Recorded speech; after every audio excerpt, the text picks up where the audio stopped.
Alright everybody, welcome back to the channel and welcome back to yet another episode prediction for last night's episodes of Fear the Walking Dead. This was the mid-season premiere, Season 3, Episode 9, and Season 3, Episode 10, entitled Minotaur and the Diviner. Now, obviously these two episodes were run back-to-back, and, well, 2-hour mid-season premieres. It was pretty damn cool, man. I loved the episode, I really did. I thought it brought a whole new element to Fear the Walking Dead that we haven't seen in quite some time.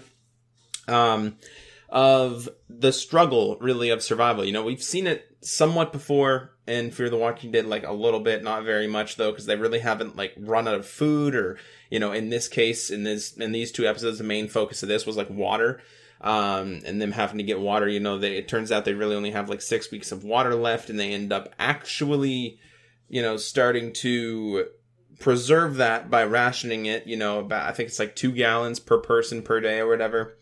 There's a lot of things that come with that. You know, it's not just as simple as ration. People take more water than they're supposed to, and then the two groups butt heads. By the way, Walker's group did move into the ranch, and they are Jesus, I just choked.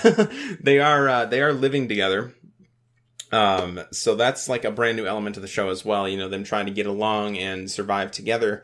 I think it was really interesting because we kind of knew that it wasn't really ever going to work. You know, obviously Jeremiah Otto, you know, they killed him, they sacrificed him, or he committed suicide, you know, to preserve them from dying, you know, and sort of come to a peace. And Walker actually tells everybody that his grudge died along with Jeremiah. And that's a very good thing. You know, we get to see these groups starting to work together, and, you know, real solidarity between Jake, which is the leader of the ranch, and, you know, Walker, which is the leader of his people. For example, Jake gives Walker a key, and he has a key, and basically says, you know, we can't access the armory without both of us present. You know what I mean? Because both keys open something, right? So I thought that was really cool. I loved it. With that being said, it didn't really necessarily work too long. There was a few things in the first episode that really helped move things along in terms of, you know, pace of the episode, and really started to break down some things, which was basically a guy from the ranch basically thinking that Walker killed his friends. You remember Gretchen and everything like that actually Troy killed? Well, he thinks Walker did it, right? And he wants revenge, so he actually ends up getting drunk, and the next morning basically pulls a gun on one of Walker's men, tries to get revenge for, you know, them killing his friend. Anyway, it ends up not working. You know, he gets choked out, and if he's not already dead, he is dying. He's in the process of dying because he got, like, basically choked out, and it asphyxiated, probably, like, crushed, you know, his larynx or whatever. But nonetheless, he is dying. If he's not already dead, I'm not really sure on that. If he's dead already or just completely dying right now, I'm not too sure. But nonetheless, it's not really, you know, necessarily an important key to the episode for him to die or anything like that. But after that, basically Walker asks for Jake's key. It ends up breaking down. Walker gets full control of the weapons of the ranch, and this is when things start going sour. They basically ask everybody for their weapons, and they end up getting all the weapons except for Troy. So they make it to the main house, and Troy basically doesn't want any of it. You know, he starts fighting back by himself, might I add, by himself. Nick stays in there with him to try to talk him down. That's basically what he's trying to do. He's trying to talk him down, basically telling Troy that he's going to die here. You know what I mean? We can't do this alone. If we want to resist, if we want to fight back, we can't do this alone. You're just going to die. That's all you're accomplishing right now. And Jeremiah Otto committed suicide, you know, for you to live. That's what he wanted you to do, right? That was the objective. And he ends up not really listening too much, honestly. And, you know, a full-on gunfight happens, bullet holes, you know, everywhere in the walls of the main house. And anyway, what ends up happening, all right, is Troy essentially loses the fight. He never gives up, though, which is something that I admire. You know, it was kind of a stupid decision to, you know, take fight right there because you're the only one there fighting. Nick's trying to talk him down and everything like that, and basically ends up confessing in the end, because Troy just won't give up. He won't give up until he dies, and Nick wants Troy to live, ultimately. He ends up telling Troy that he's the one that killed his father. His father was going to let everybody that he cared about die, even his sons. And that actually ended up stopping Troy from essentially committing suicide here. because he realizes that his dad was, you know, he was a drunk. He's a piece of shit. He always knew that he was, you know, but this last, like, act of heroism, you know, sort of had him tilted. He wasn't really sure what position to take, and, you know, and after he learned that his father was going to let them all die anyways, you know, he sort of put the gun down and they surrendered. The repercussions for that, unfortunately, is exile. So yes, Troy's no longer at the farm. Near the end of the episode, Nick's basically getting put inside of a tank, or whatever you want to call it, out in the middle of the field, you know, basically like a punishment, for assisting Troy, but he didn't actually assist him. He was the one there talking him down. He never fired a single bullet, but I guess, you know, you can't really see through that, right? You know what I mean? As far as everybody else knows, they were just, you know, in a full-on gunfight with both of them, but that was the agreement that Walker had with Madison, you know, that he would get punished that way instead of exile and everything like that. Anyway, Troy has been exiled. He actually got taken out by Madison, you know, and let loose with like a bag, a gun, a knife, you know, whatever. And he's exiled from the farm. So I'm not really sure what's going to happen there. Are we going to see him again? Like, is he leaving the show? I hope not. Because in all honesty, he's probably my favorite character, you know, or one of my favorite characters, if not my favorite character. I'm really not sure. I'm kind of conflicted because I do like Nick. I like Nick a little more because we've, you know, obviously had him for longer as a steady, you know, since the beginning of the show. We've had Nick as, like, basically, I want to say our main character. I think Madison really is the main character, but I think Nick's more of a main character, in my opinion. Like, I think that's what it's kind of focused on throughout the entire story, is, like, you know, him overcoming the drug abuse and the addiction. You know, we get to see so much more character development with Nick, in my opinion. I think Nick's a much better main lead, you know, for the show than Madison is, in my opinion. I think he shows a lot more character than Madison does. Madison's sort of just locked down, you know, never really showing much emotion over anything, you know what I mean? I don't think... A lot of people think that that's an actor problem, which I don't think she's the best actor, you know? I really don't. But I think it's also in part of her not wanting to show emotion, you know, because of this world now. You know, she wants to be locked down. She wants to be neutral, essentially. But the thing is, you know, when we get to see her in moments of sorrow, you know, when she's actually supposed to be crying, it doesn't really look like she's crying at all. So I think there is some sort of an actor problem there, but at the same time, in other cases, I think it's supposed to be like that. You know what I mean? I don't think she's very good as an actor in showing, like, emotion, you know, in terms of, like, sadness and grief, you know, but I think she does her job good at portraying the fact that she can just lock it down and never show emotion whatsoever because of this new world. You know, she's detached basically from everything. Her main goal is, like, surviving. So if we think of it like that, I think she does a pretty good job at it. But I don't know. You let me know in the comment section below. But nonetheless, Troy has been exiled. All right, things are happening at the farm. That's basically the end of the first episode. The next episode is actually Madison and Walker, both of them together, going on a mission to actually find water. Like I said, the key thing in this entire episode, or episodes rather, is water, you know, or lack thereof at the farm. They're running out of it. And they don't want to tell everybody at the farm that they are running out of it because that would erupt basically into chaos, which it did. You know, they ended up telling everybody that they were running out of water when everybody started double dipping from the well and, you know, everything like this, and just, you know, not playing by the rules. Alicia didn't really find any other way but to tell them that they're running out of water, so we should stop double dipping and we should work together, you know, to maybe find a new way to get water, or, you know, we should work together to buy as much time as we possibly can, because you can't be double dipping when we're clearly rationing for a specific reason. We have 6 weeks of water left. That's basically what she ends up telling them. And things erupt into chaos, you know, on both sides. They come to a head. Everybody starts trying to run for the well. Walker's people that were left there ended up actually firing a gun in the air. Very good idea. Stop the whole chaos thing. And they were actually going to take over the well, which is actually on Nick's and, you know, the ranch's side of the farm. They kind of have it divided between two sides, right? There's a pump on their side, but the well's on their side. Anyway, they were going to take over the well because they wanted everybody to get, you know, what they deserved and what they needed. And, you know, not any more than that, which is fair enough. But at the same time, Nick actually ended up standing his guard here, which I thought was really cool. He actually ended up getting a gun from the old militia that kind of like Nick in a way, because he stood up, you know, and was in that gunfight with Troy, or at least they think so.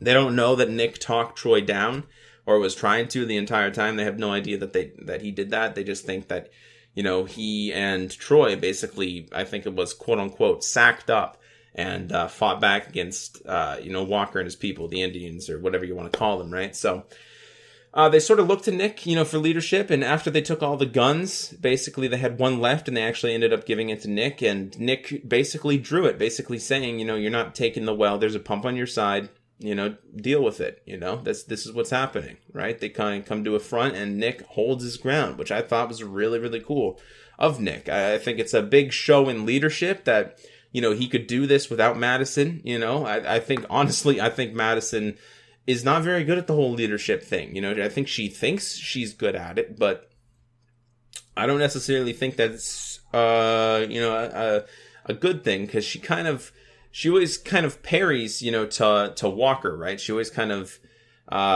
essentially bows down to him, which is fine, you know, if we're doing that, right? But there's some points where you have to do that, and there's some points where you have to stand your ground and not let something like that happen, right? And that's definitely one of those times, and Nick actually pulls through and does it. So they end up going their separate ways, basically saying, you know, they're going to keep the peace, whatever. I'm sorry for the noise in the background. It is what it is. You got to play the hand you're dealt. Anyways, on that mission for water with Madison and Walker, they actually end up going into a town, which, by the way, was playing the Ballad of Heisenberg from Breaking Bad as they entered, which was pretty cool. So I don't necessarily know what that means. I don't know if it means that it's confirmed that they're in the same world, you know, the both shows, you know, Walking Dead, Fear the Walking Dead, and Breaking Bad. I don't know if that confirms it, or if they just randomly decided to use that. I'm not sure if it meant any significance, whatever, or, you know, whatever to the episode at all. But I think it's a very good sign. You know, I think it's a very good sign that they're in the same world, you know, together. Obviously not at the same time, but at least knowing that they're in the same universe, you know, in the same world, on the same Earth together. Both shows take place in the same, I guess universe. I guess that's what you call it, right? Anyways, nonetheless, I thought it was really cool. It was a bit of an Easter egg. The Ballad of Heisenberg started playing when they were walking through the city, trying to find water and make a deal. They end up trying to make a deal with one woman who basically, I'm not exactly sure what Walker had. Was it coins or something? Was it gold? I really don't know. It was something shiny, but that's what Strand liked to call it. That's right, everybody. We get to see Strand again, which I thought was really cool. Daniel was here, you know, distribution of the water and everything like that in the previous episode with, you know, at the dam, but, you know, he wasn't really in a significant part of the show, so that's why I'm kind of breezing by him. He didn't really do, you know, too much. He sort of just let us know that he was still there. Anyway, they ended up making this deal with this woman for like 5,000 gallons of water for all this, you know, coin, money, whatever you want to call it. They ended up making the deal, you know, essentially, and then she kind of backed out of it because they Madison seen Strand with another group that had, you know, he'd had a debt to pay, and she basically didn't want any of it, right? So she kind of backed out the deal. Madison essentially went to go save Strand, you know, actually pulled a shovel, and, you know, they hit the people that were after Strand, you know, trying to get him to the wall, which is a sick torture method, by the way. They strap him to the wall, give him a weapon, and see how long they can survive. And if he survives long enough, then your debt's paid. Weird. I know. Weird. Very weird. Nonetheless, though, they do end up saving Strand, you know, briefly. They get to a safe spot, wait out the night, basically. She explains to Strand, Madison explains to Strand basically everything that happened. You know, she found Nick, she found Alicia. Travis unfortunately died, and this is one of those moments where she can't really express sorrow too much. You know, I don't know. It doesn't really look good, to be honest. It doesn't really look good. Nonetheless, though, the next day, Walker ends up, I think, trying to, like, repair the deal with that lady for the water, with, like, the 5,000 gallons of water. Ends up getting caught and actually turns in Strand. Strand basically has to now go on the wall and pay his debt, so he does that. We end up seeing him basically, you know, almost die. You know, he was getting swarmed by walkers. He was holding his own. He was killing a bunch of them. There was a pile of them at his feet, but he ended up getting swarmed and almost died. But fortunately enough, the people there at the community that were, you know, basically strapping him to the wall in the first place ended up saving him by shooting him in the head. And it turns out that Madison actually stole the coins that Walker was going to use.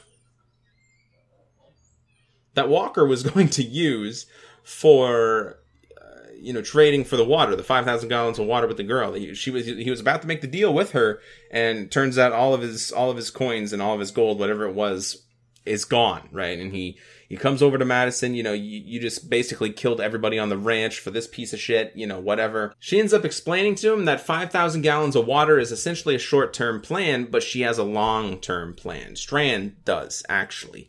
Strand has a long-term plan. He kind of looks at her, you know, I do. And she says, yes, you're going to take us to the dam. And we're going to get all the water that we need. So that's essentially where the episode ends. The episode actually ends back on the ranch after that. So they got Strand back. They're heading to the dam, right? Walker and Madison. Pretty cool. They're going to meet up with Daniel, obviously, there. So that's probably going to be next episode. But nonetheless, I think that's pretty cool that they're finally going to get to see each other. And, you know, Daniel... They actually have an advantage because Daniel doesn't know that Ophelia is back at the ranch with Walker's people, right? So if he finds out that Walker's people in the ranch need water, and that including Ophelia, I feel like he's kind of obligated to help. So I think that'll help things along nonetheless. But back at the ranch now, Nick and the rest of the militia are kind of waiting to pounce upon Walker and his people. And they're kind of digging a hole. Right now, they're trying to find another source of water. They're kind of basically digging for a well. You know, just trying to find something else on the land that maybe, you know, has water underground. They really don't know. Alicia's there too, so they were ready to pounce on him, but Alicia's there too. She would obviously get caught up and something like that. And Ophelia and some of the other guys are off in a house, basically seeing them about to pounce on them, and they're about to make a move. They're drawing the gun, putting it through the window, you know, about to make a move on the people that are about to make the move on the other people that are with Alicia. If that made no sense. I'm so sorry. I'm so sorry for that. Nonetheless, though, Nick basically gives up his gun to one of his people and ends up going to help Alicia and the rest of them. And this is a very big sign of solidarity. It's a very big sign that they're not really a threat. They're not really, you know, dangerous at all. They just want to help. This is a very big sign of solidarity from Nick. Basically, I would say the leader of the group right now, when Madison and, you know, everything like that is gone. I mean, Jake is still there, but in terms of like the militia and the people who really want to get back at all of Walker's people, the Indians, again, you know, it's a very big sign of solidarity for him to do that. And they actually end up following them. And Nick goes over, you know, grabs a shovel, starts digging the hole along with Alicia and along with Walker's people, which again, very big sign of solidarity. And it basically ends there with the rest of the militia following Nick and doing the same thing. You know, they're all sort of gathering and they're working together at the end of the episode. And you know, they have one objective, they have one goal, right? Instead of fighting each other, they're putting their heads together and they're trying to find a way to survive, which in this case is finding water. Anyways, guys, thank you all so much for watching. That was a hell of a video. That was long. I didn't think I was going to... that's not too bad. That's not too bad. Could have been worse. It would have been way worse if this was back in the day. I usually took like 45 minutes to review one episode of The Walking Dead, which is just insane.